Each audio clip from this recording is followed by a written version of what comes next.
Ar šių visų problemų, ar šių visų reiškinių, kuriuos mes matome lošimų paslaugų rinkoje, gali nepastebėti nepriklausomas stebėtojas? Gali, jeigu jis yra suinteresuotas, arba gali, jeigu jis neturi žinių. Bet mes, Nacionalinė lošimų žaidimų verslo asociacija, nuolat ilgus metus kartojame ir rodome pirštų į konkrečias problemas. Deja, vietoj rimtų diskusijų, vietoj gilaus dėmesio, vietoj įsigilinimo, vietoj šių klausimų dominuoja trumpios, kabutėse, populiarios problemos.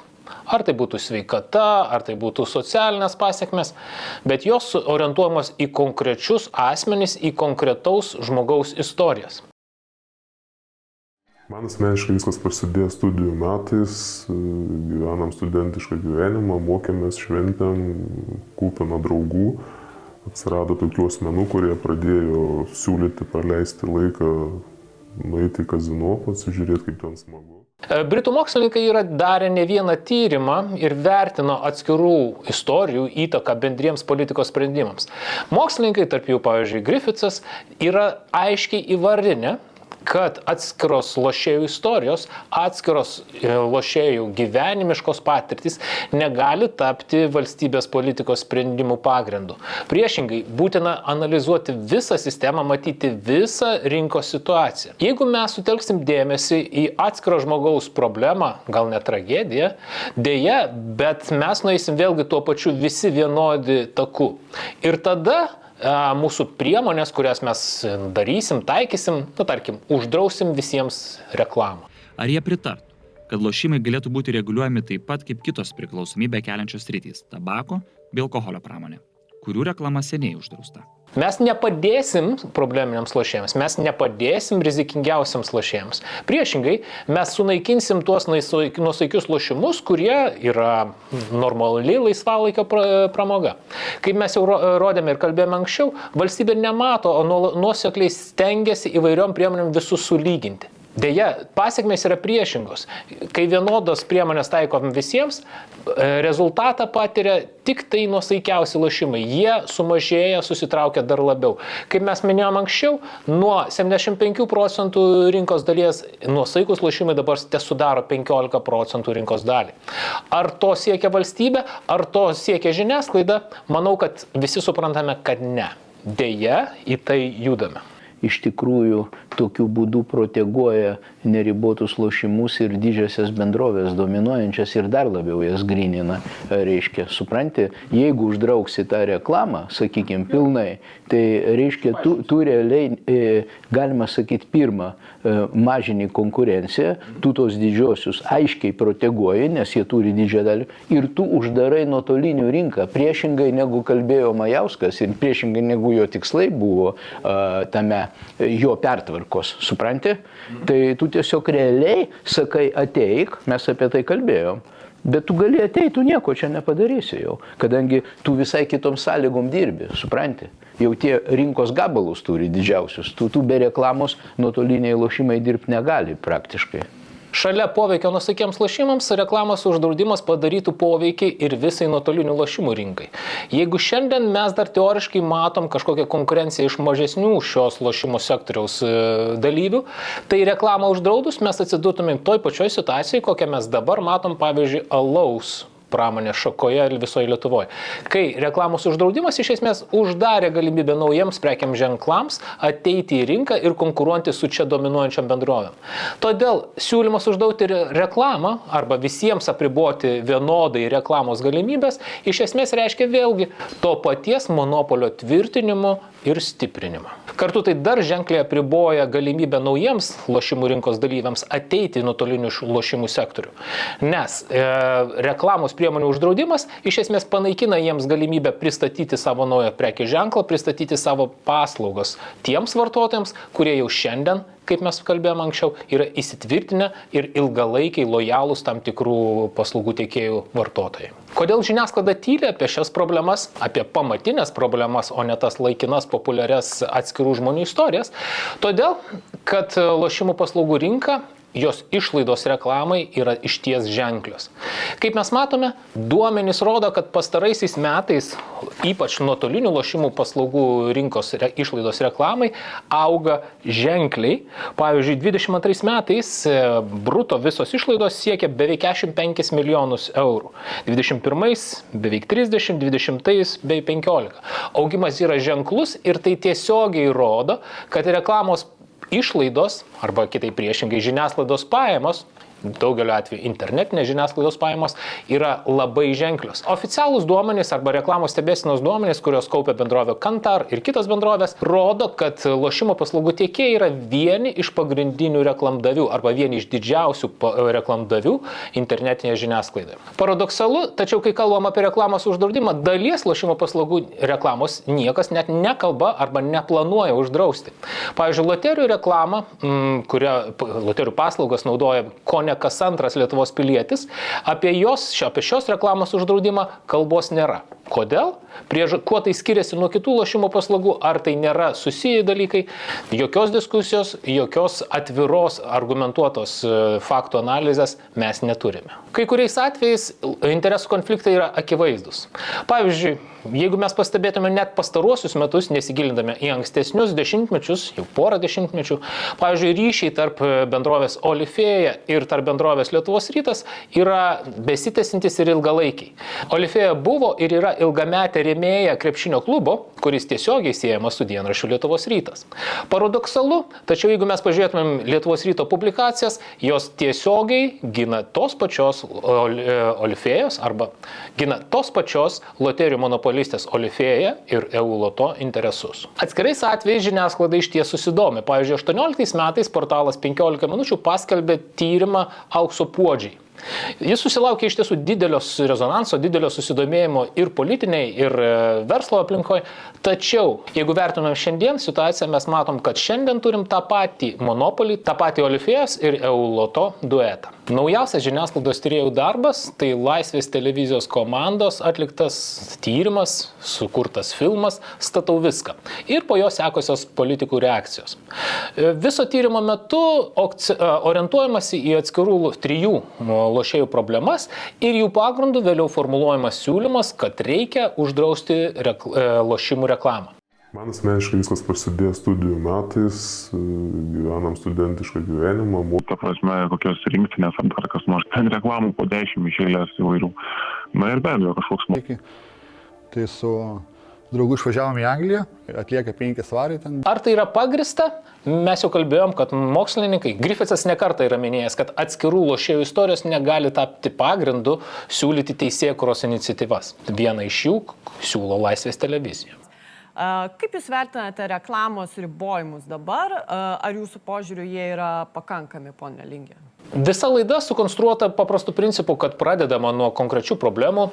Nepaneigsi, iš tiesų, lošėjai gali susidurti su probleminiu lošimo situacija, tačiau jų sąsaja su vieninteliu sprendimu, kaip išgelbėti lošimų rinką, vienintelė sidabrinė kulka, kabutėse, kuri neva išgelbėtų ir šiuos lošėjus, ir kitus vartotojus, ir valstybę, tai yra pernelyg supaprastintas sprendimo būdas, kurį siūlo tyrėjai. Dar įdomiau, kad filmo tęsinys tai politikų reakcijos. Tai yra Seimo nariai, Seimo lyderiai, atskirų komitetų, komisijų nariai, pirmininkai, kurie linkčiojo galvą ir pritarė, kad toks reklamos draudimas yra reikalingas, būtinas ir veiksmingas. Tas signalas, kad dabar visą tai rėkiantis vardai ir žinomų visuomenės veikėjų, netgi aktorių ar panašiai tose reklamose atspindintis iš bet kokio transliuojamo kanalo, tai tikrai yra akis badantis dalykas. Ir šitoje vietoje, turbūt turėtume rimtai pagalvoti apie, jeigu ne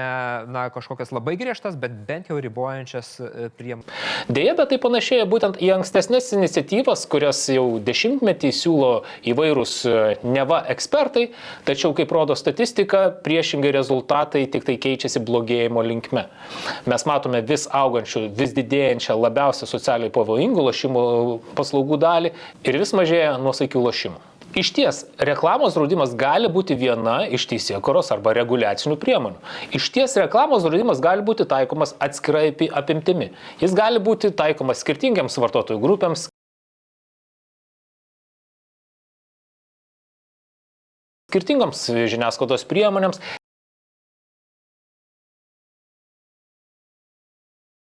skirtingiems lošimo organizatoriams ir skirtingoms lošimų rūšims.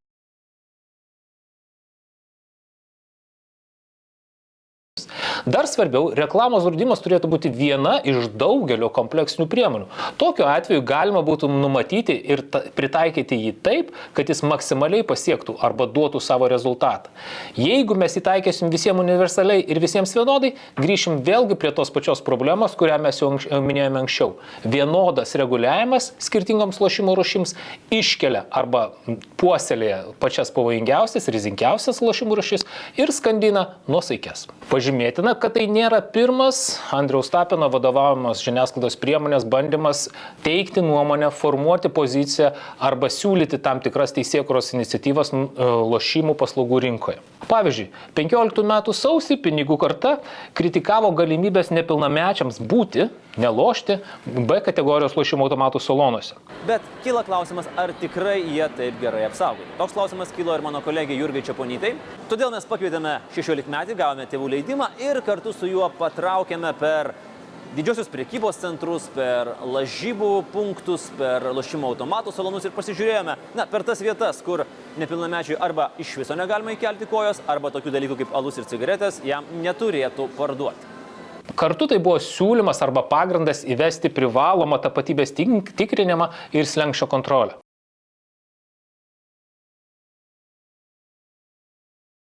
Paradoksas, tačiau tai paskatino klientų persikėlimą į nuotolinę erdvę.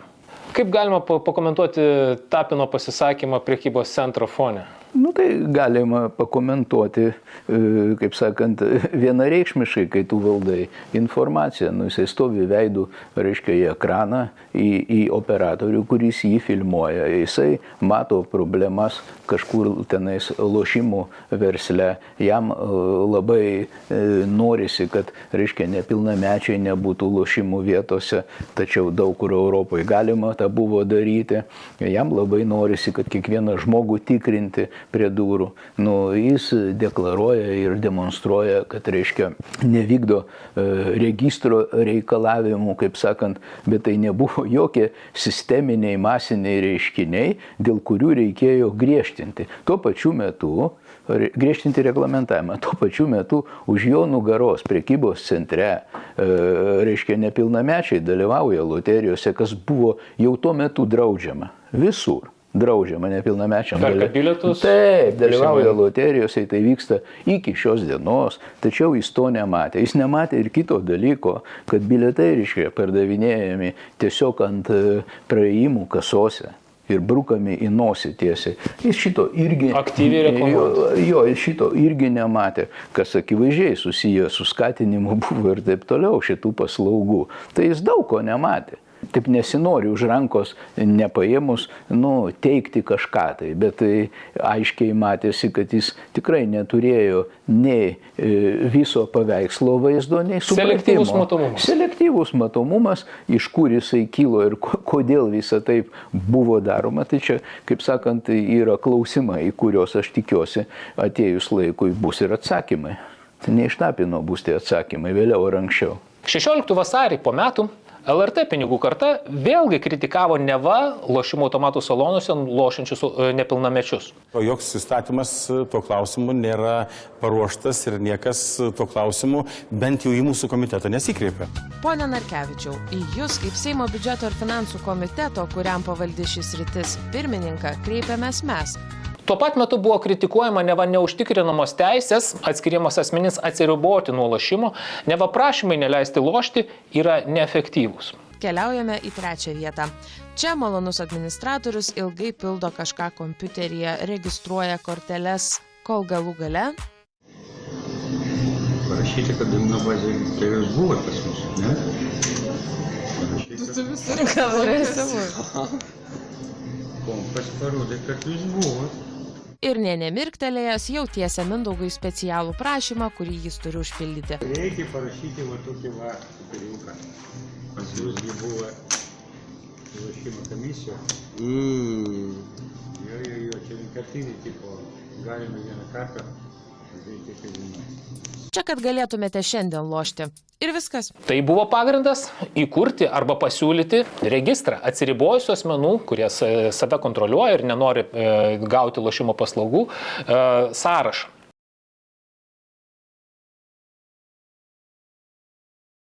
Dar po metų, 2017 sausį, pinigų karta dėmesį skyrė KTU mokslininkų tyrimui, studijai, kurią užsakė Nacionalinė lošimų ir žaidimų verslo asociacija, kuri nuosekliai ir intensyviai nagrinėjo galimybės ir būtinybę, arba priešingai, nelogiškumą reikalauti, kad B kategorijos automatų salonai sujungtų visus įrenginius į vieną sistemą. Daugybės užsienio valstybės šalių pavyzdžių buvo parodyta, kad tai neefektyvu ir ekonomiškai neprasminga, pinigų plovimo požiūriu visiškai nereikalinga. Tačiau žiniasklaida teigia, neva tai manipuliacija, neva šie argumentai, šie užsienio valstybių pavyzdžiai yra nevalidus. Šioje istorijoje rožėmis nekvepia ir mano labai gerbiamas Kauno technologijos universitetas, kurio mokslininkai parengė azartinių lošimų studijoje, kurioje tiesiog yra liaupsinama azartinių lošimų nauda ir žmogui, nes jinai skatina individualizmą ir verslumą ir apskritai visai visuomeniai. Nu tai jūs įsivaizduokit, reiškia, puikiausias tyrimas padarytas, viena problema, kad, reiškia, dekanė Kauno technologijos universiteto ekonomikos, reiškia, ir vadybos fakulteto, nežinodama tų ypatumų nenuėjo pas rektorių, neinformavo rektoriaus. Viskas. Visas reikalas, bet pati kokybė tyrimo yra aukščiausio lygio. Argumentus niekas nediskutuoja. Taip, nieko. Ir aš galiu pasakyti, tai yra vienas iš geriausių darbų Lietuvoje padarytų. Tai yra super aukšto lygio specialistų ir super geros kokybės darbas. Tai tikrai tas padarė poveikį ir vyriausybėje ir taip toliau. Ir aš galvoju, būtent dėl to jie nesunaikino jau tada B kategorijos. Nes jeigu jie būtų padarę reikalavimus sudėtingesnius, taip, B kategorijai, tai galiu pasakyti, jau tada B kategorijos realiai nebūtų likę. Va, tai jie padarė paprastus reikalavimus, nes jie iš tos studijos, ar čia mano nuomonė, suprato, kad per daug, reiškia, žmonių paskaitė, per daug matė ir per daug aukšta kokybė to tyrimo. Supranta, tai ir labai garbių žmonių, senato pirmininkas ir žinomi ekonomistai, tai jau jiem nebuvo kelio. Todėl techninius reikalavimus jie surašė pakankamai įveikiamus, pakankamai paprastus. Ir dėl to ir pinigų tiek nekainavo, kiek galėjo kainuoti. Tai kainavo rinkai, aš manau, apie 4 milijonus eurų, mūsų bendrovėje beveik milijonas, reiškia, COVID metu. Tai yra neįtikėtina. Jūs įsivaizduokit, pusę metų pajamų negaunant, reiškia, jo akcininkam neišmokant dividendų, aišku, neišmokant ir skiriant tos pinigus, reiškia, užsienio gamyklom. Tai jau minėjau, tai turbūt tik tai Lietuvoje taip gali būti šitoj valstybei, kuri negerbė nei savo verslo, nei savo žmonių ir jiem visiškai nusispjauti į darbo vietas, į veiklą, į ką nori. Man sunku net komentuoti tokius dalykus. Dabar Laisvės TV komanda siūlo uždrausti reklamos draudimą. Na, arba galima daryti tokią išvadą iš po jų laidos. Universalus reklamos draudimas iš esmės sustiprintų to paties Top Sport dominavimą rinkoje. Kaip minėta, dabar jie užima 60-70% rinkos, tai reklamos draudimas iš esmės pašalintų arba sumenkintų galimybės likusių rinkos dalyvių konkuruoti, siūlyti alternatyvias paslaugas. Paradoksas, tačiau laidoje ir savo kituose tyrimuose Laisvės televizija visiškai nekalba apie Olifėjos reklamą, apie tai, kad Olifėjai lygiai taip pat turėtų būti taikomi reklamos apribojimai. Laisvės televizijos tyrėjai nekalba apie tai, kad loterijoms turi būti taikomas amžiaus cenzas. Tyrėjai nekalba apie tai, kad šiuo metu turime perteklinį siūlymą loterijos bilietų prie kiekvienos kasos. Laisvės televizija pamiršta šiuos svarbius skirtumus, kuo Lietuva išsiskiria nuo kitų aplinkinių valstybių. O svarbiausia, kad tyrėjai pamiršta, kad aplinkinėse valstybėse loteriją, nacionalinę loteriją, organizuoja valstybės monopolis, valstybės kontroliuojama įmonė. Tuo tarpu Lietuvoje situacija yra visiškai priešinga. Kodėl tokie žurnalistiniai tyrimai kelia įtarimų arba abejonių? Kai kas galėtų būti pamiršęs, tačiau mūsų asociacija veiklą vykdo jau 30 mečius ir turi sukaupusi daug informacijos. Andrius Tapinas savo veiklą pradėjo kaip vienas iš nuotolinių lošimų organizatorių atstovų. Galima tik paminėti, kad 11 metais jis buvo vienas iš Poker Stars, vieno iš didžiausių paslaugų teikėjų pasaulyje, atstovas Lietuvoje. Jis buvo Lietuvos sportinio pokerio federacijos steigėjas ir prezidentas. Vėliau jis tapo kito pokerio paslaugų teikėjo Unibet ambasadorium. Aktyviai veikdė reklaminę ir kitokią veiklą tiek Lietuvoje, tiek ir užsienyje. Visame tame kelyje jį lydėjo vienas iš minėtų nuotolinių lošimų organizatorių, Antanas Guoga, kuris tuo metu gavo išskirtinės teisės vykdyti nuotolinės lošybas internetu. Valdė prekės ženklą TonyBet. Vėliau pardavė jį BetSafe. Nacionalinė lošimų žaidimo ir verslo asociacija bendravo su Laisvės TV komanda. Su tyrėjais, teikė jiem argumentus, pastabas. Deja, daugelis iš jų buvo visiškai neišgirsti ir nepanaudoti. Kodėl? Tiesiog taip lengviau atmesti racionalius argumentus, viską sutelkti į jau minėtos atskirų probleminių lošėjų istorijas, jų gyvenimiškas patirtis. Mano galva, po šito reportažo statau viską, kuris, kaip sakant, buvo paleistas per Laisvės TV, man nekyla jokių abejonių, kad Lietuvoje jokios nepriklausomos žiniasklaidos nėra. Specialistų manimų tai yra tiesiog juodojo užsakyto PR laida. Tai yra akivaizdu. Dabar žiūrint istorinės pažymas, per daug dažnai kartojasi šito asmens, konkrečiai pono Tapino, kur aš asmeniškai tai jo net nepažįstu ir kaip sakant, neturiu jokių pretenzijų jam kaip asmeniui. Tačiau akivaizdžiai matosi, kad jo iš esmės visi reportažai paskutinių 7 metų jų apstu yra akivaizdžiai užsakyti, akivaizdžiai nesuvokiant iš viso problematikos. Pirmiausiai, tai reikia gerbti teisės aktus, kurie buvo priimti kažkadaise kolegialios darbo grupės ar darbo grupių, kur žmonės daug dirbo, daug domėjosi, daug tyrinėjo ir padarė puikius teisės aktus, turiu omeny legalizavimo įstatymą. Tai tos pastangos, kad būtinai reiškia tikrinti prie durų kiekvieną asmenį, kai aiškiai buvo žinoma ir pasinaudota vakarų Europos valstybių patirtim lengvuose sektoriuose, kad šitas reikalavimas nebuvo taikomas. Dėl to ir Lietuvoje buvo įtvirtinta, kad jeigu kyla įtarimų, tai tu patikrini. Nes dėl plovimo ir prevencijos ir terorizmo finansavimo, reiškia tokio reikalavimo mažų statymų industrijai nebuvo Europoje. Nebuvo tokio, tik lošimo namuose. Tai yra vienas dalykas.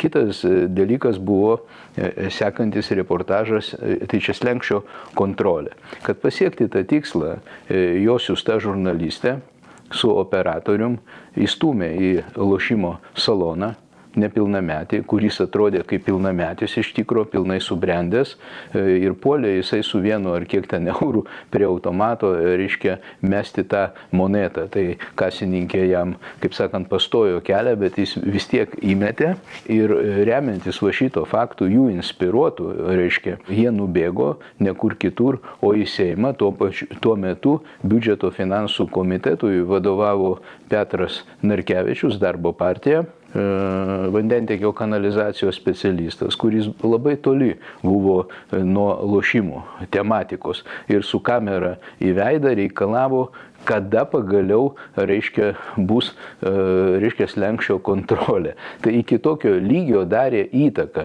va šitą organizaciją. Žmogus nieko nesuprato, kaip ir kiti tie, reiškia, komiteto nariai. Tai jiem vienodai rodo, nes kažkodėl tai nuo šitų žurnalistų jiem kelnės pilnos. Nežinau dėl ko, jie turbūt žino patys geriau, ko jie taip jų bijo. Pavyzdžiui, aš jų iš vis nebijau, bet jie kažkodėl labai bijo ir neįsigilinę, jie daro visiškas kvailystės. В одном лесу медведь работал зайцем. Как это произошло? Лесу нужен был медведь, но свободной была одна только ставка зайца. Медведь стал выполнять медвежью работу, получая за это заячью зарплату. Работал добросовестно. До тех пор, пока не узнал, что в этом же лесу заяц был оформлен медведем.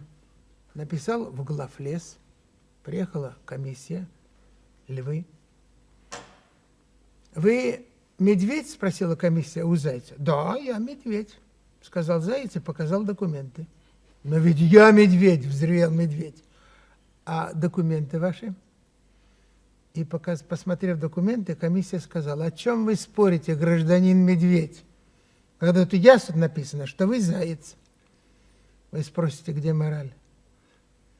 Какая может быть мораль, когда в комиссии на должности львов были оформлены ослы? О чем речь, что вы говорите?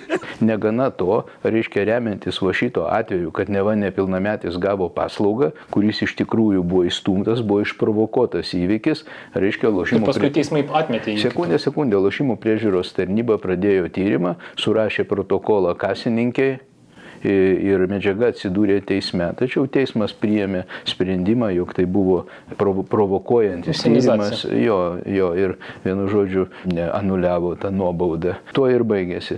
Tai galėčiau čia dar vardinti, reiškia, ir dar tuo atveju, bet esmė tai yra tokia.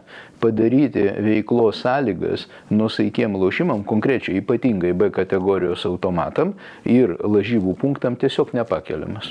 Visiškai nepakeliamas sąlygas, kad atmušti norą žmonėm eiti ir gauti paslaugą. Jie siekia tokio tikslo. Tai matant jo tą ratą visą, sakykime, dabar mes nekalbam dar apie žmonės, kurie rašo scenarijus ten, jo laidų ten keletą problematiką, taip toliau, tai jau akivaizdžiai matosi, kad yra labai kryptingai, reiškia, nukreipta kaip šmeižti ir atsiprašant, žeminti, menkinti tam tikrų sektorių veiklą, kai tuo pačiu pats ir paminėjai metu, šalia visai loterijose, kai visose valstybėse 18+, visose, kartoju, 18+, Lietuvoje kažkodėl iki dabar, reiškia, galima, reiškia, dalyvauti loterijose nepilnamečiam. Sugalvotas modelis toks, kad atseit negalima pasiimti laimėjimų. Tai tas akivaizdžiai matosi, kaip sakant, kas čia vyksta. Tai va Tapinui kažkodėl tai tie nepilnamečiai jam neįdomus. Jam buvo įdomu šičia. Dabar dėl kito momento, dėl nepilnamečių buvimo, reiškia, salonuose ir lažybų punktuose. Tai daugumo Europos valstybių galima būti, bet reikia būti su lydinčiu asmeniu. Tai yra, sakykime, Vokietijoje būtent tuo metu, reiškia, kai buvo rengiamas tas įstatymas, pirmasis ar ne, legalizavimo, pagal kurį daugelį metų buvo dirbama, tai, sakykime, Vokietijoje galėjo būti nepilnamečiai lošimo vietoje, tačiau su vienu iš tėvų, sakykime, kitas atvejis, kodėl negali kompanija atėjusi, 3 pilnamečiai, 1 nepilnametis, ir kas čia tokio, kad jisai bus salone. Svarbu, kad jis neloštų.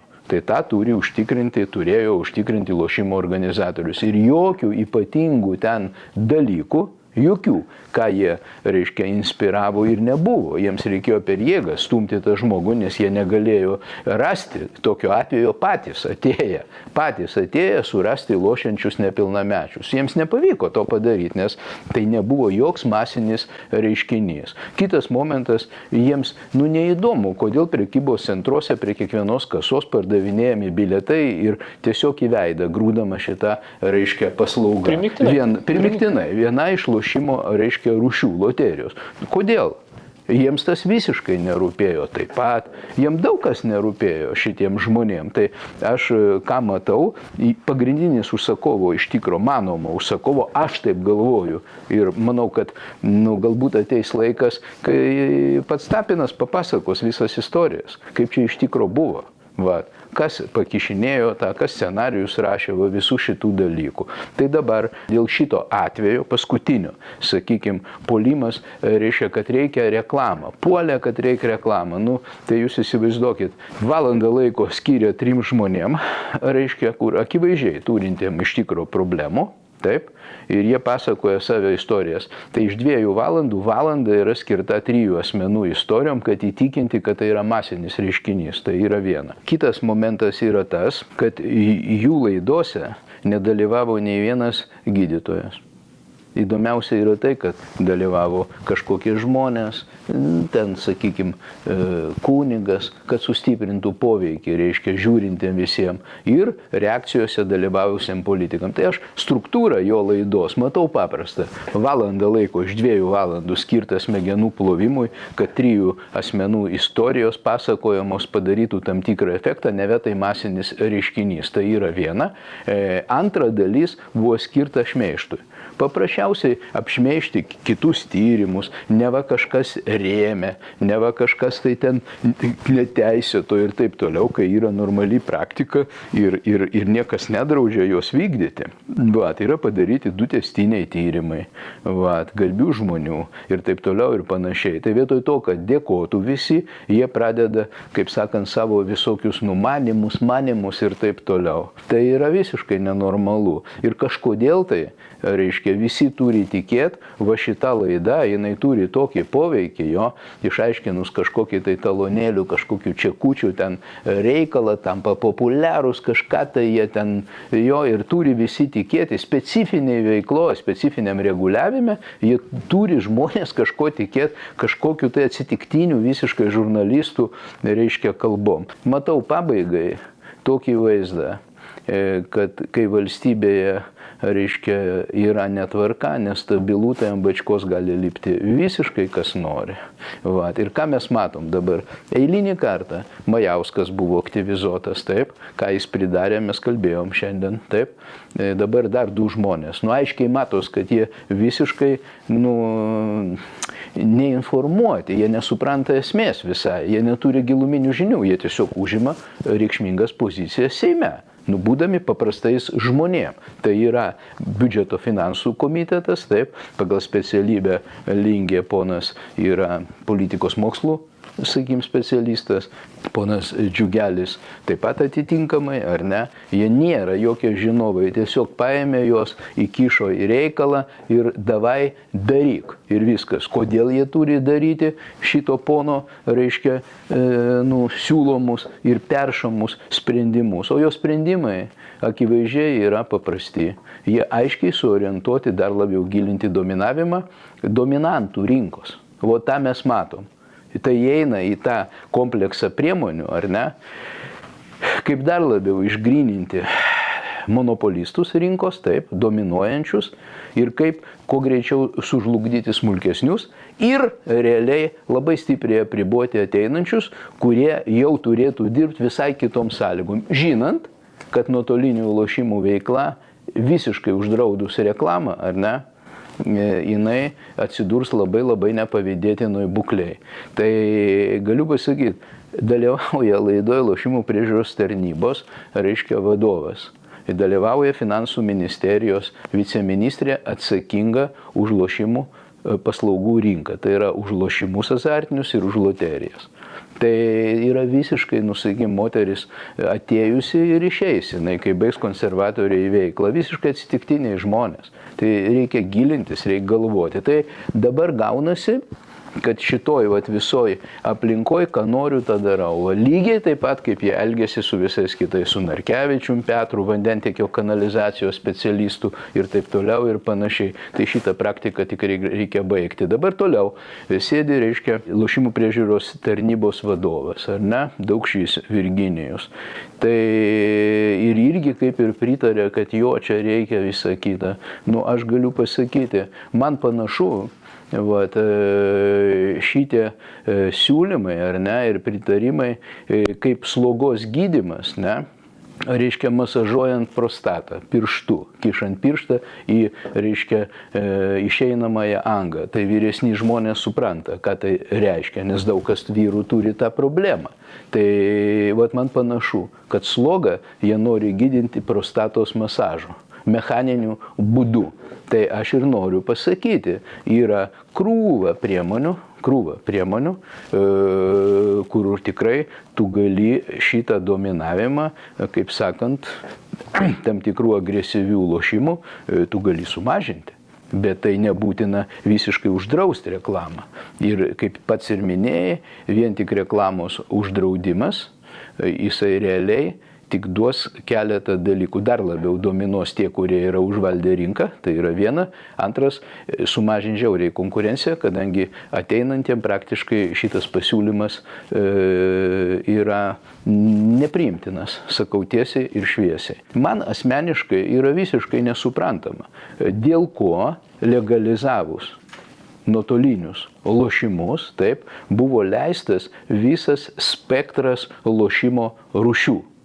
Kai A kategorija antžeminiuose lošimuose labai apribota yra ir Lietuvoje buvo 500-600 vienetų tik tai lošimo automatų ir kaip mes ir šnekėjom, jie užėmė taip mažą rinkos dalį, kadangi visi suprato, kad tai iš tikrųjų yra labai socialiai pavojinga lošimo rūšis dėl savo ypatumų, dėl neribotų statymų vienkartinių, dėl greito labai lošimo, dėl labai didelio laimėjimo ir labai greito, dėl to lošimo ciklo greito atsakymo. Tokie žaidimai yra net keli čia pristatomi, tai yra Top Sport Crystal Fruits ir statybos lažybos. Mes galime užeiti ant Top Sport Crystal Fruits ir pasižiūrėti.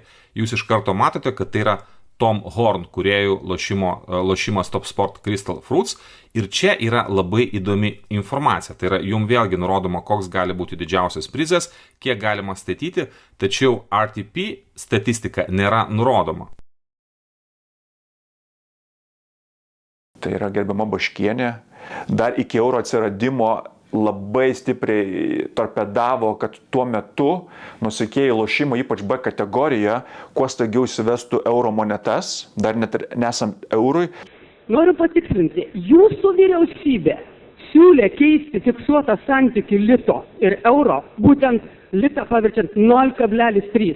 Jūsgi prieš tai siūlydami litą versti 1 eurų, po to siūlyti litą versti 0,5.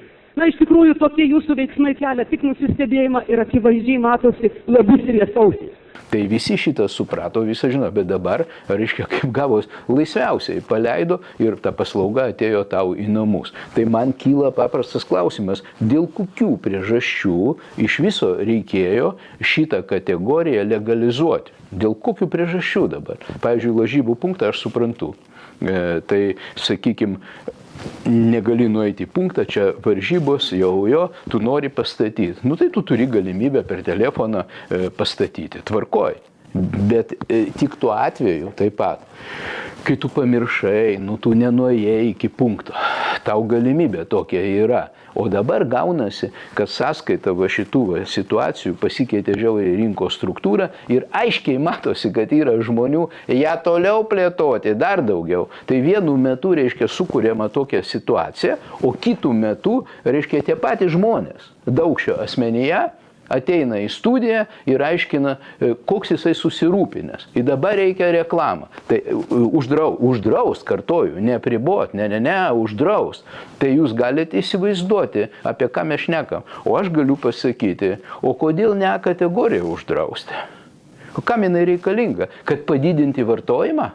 Dėl ko? Kai 20 metų ant žemės, jie spaudžia tos antžeminius lošimus. Tiesiog neduoda vystytis. Pirmiausiai pasiekimai, žalioj knygoje pats nepaminėjai. Tai pats didžiausias pasiekimas pirminėme etape buvo tas, kad per nepakeliamus įstatinio kapitalo reikalavimus ir visiškai neproporcingus nebuvo leista smulkiam verslui dirbti. Vietiniam iš karto buvo atribota. Tuoj pat, per milžiniškus įstatinio kapitalo reikalavimus, kurių visai nereikėjo. Taip, toliau nebuvo klasifikacijos į ribotus ir neribotus, taip pat. Tai didžiulis pasiekimas buvo kabutėse, aišku. Tai va tokį vaizdą mes matom Estijoje, Latvijoje. Tai Europoje mažai kur tokius vaizdus pamatysi. Bet mes matom šitą. Yra krūva priemonių, kad tas priemonės įsiaiškinti ir padaryti, reikia susiburti. Susiburti į darbo grupę ir pabaigti tuos smūginius, reiškia, visokius piaršikų norus vykdyti. Reikia rimtai dirbti, kaip sakant, rimtai ir ilgai. kad išdiskutuoti iki tokio lygio, ir mes turim gerų pavyzdžių, jūs pažiūrėkite dabar Fixed Odding Betting Terminals, kai prasprūdo lažybų organizatoriai pradėjo konkuruoti su lošimo namais. Čia apie Jungtinę karalystę. Taip, apie Jungtinę karalystę, kaip, reiškia, elgėsi institucijos, kaip elgėsi parlamentas ir ką jie padarė. Iš 5 variantų per 1,5 metų išdiskutavę, jie nuo 100 eurų statymo 2 eurai liko. Viskas. Kitaip tariant, parametrą pradėjo. Taip, sumažino statymą iki 2 eurų. Bet tai buvo 5 variantai pasiūlyti ir buvo išdiskutuota, padaryta. Bet ne per dieną, ne per mėnesį, kaip, reiškia, vyksta va čia pas mus. Tuo labiau, kad aplink nieko čia nėra. Nei kas kažką tai labai išmano, nei ką. Tiesiog yra interesai. O tie interesai veda į vieną vienintelį tikslą. Monopolizuoti, sumažinti konkurenciją, taip, neteisėtai. Iš kitos padedant valstybės atstovam. Taip, administraciniam resursui ir padedant politiniam resursui. Taip, vienas momentas. Kitas momentas – kalti pačią agresyviausią, nešančią milžiniškas pajamas, reiškia, privačiam kapitalui, reiškia taip, išnaudojant maksimaliai vartotoją. Nėra net ir žodžių, sunku juos parinkti, matant, bet tai už ką jie skaito tos politikus? Už ką jie skaito? Tai kad jie visiškai infantilai, ar kaip, aš nežinau. Ant emocijų paimti, ant ko? Tai yra baisu šitaip. Ir dar vienas momentas su ta laida, jiems iš tikro, kaip pats ir sakei, buvo siųsta medžiaga ir taip toliau ir panašiai. Tai jūs galite dabar įsivaizduoti, jie ėmė taškinę problemą, taip, ir skyrė 3 valandas per 2 laidas, reiškia, pirma dalis 2 valandos, kaip minėjau, 1 valandą įtikinti apie problematiką su 3 žmonių pasisakymų, plus kunigas, ar ne? Gydytojo ten nerasta iš viso toje laidoje, jokio gydytojo, taip, rimto, jo labiau. Tai va, nėra. Sekanti dalis, vien šmeižtas. Kaip sudiskredituoti bet kokius pozityvius darbus, kitą nuomonę, taip, sudiskredituoti visiškai. Pradedant nuo personalijų ir baigiant, reiškia, darbais. Tai antra dalis, o trečia, sukviesti įtakingas pareigas užimančių žmonės, taip, ministerija, finansų ir Seimas, ir bandyti jiem įbrukti mintį, ką reikia daryti, nes yra labai blogai, nes pirmi 3 žmonės tai pasakė. Visi priėmė išvadą tokią, kad reikia laukti tyrimų. Kaip tie tyrimai atlikti, kas ten gavosi, mes iki šiol nežinom kol kas, tikėkime, kad sužinosim. O esmę, reiškia, kitos problematikos, kuri buvo įvardinta jiem sustoja informacijoje, ar ne? Ir sakoma, dar kitų žmonių nutylint. Pavyzdžiui, kad pelningumas siekia kai kurių ūkio subjektų virš 50% nuotolinėje erdvėje. Jūs įsivaizduojat, gal net dar daugiau. Jiems šitai neįdomu, nieko. Biudžeto situacija, Lietuvos situacija. Jiems baisiai rūpi reklamą uždrausti ir viskas, kad žmonės pasijustų geriau. Uždrausti, kartoju, neapriboti, nesusisteminti, uždrausti. Tai apie ką mes šnekam, aš neįsivaizduoju. Kalba eina apie milžinišką sumą. Žinojo apie asociacijos kreipimąsi dėl parlamentinio tyrimo, dėl valstybės prarastų 250 milijardo. Tai čia nepriklausoma Lietuvos žiniasklaida. Jūs galite įsivaizduoti, apie ką mes kalbam. Tai mes, reiškia, kažkokie tai čia neaiškus asmenys, vien sukčiai ir panašiai. 30 metų dirbam. Jūs galite įsivaizduoti. Aš versle žaidimų ir lošimų automatais 36 metai. 36 metai Europos federacijos narys buvau daugelį metų. Kam papasakosiu, nieks nepatikės, kad taip iš vis gali būti.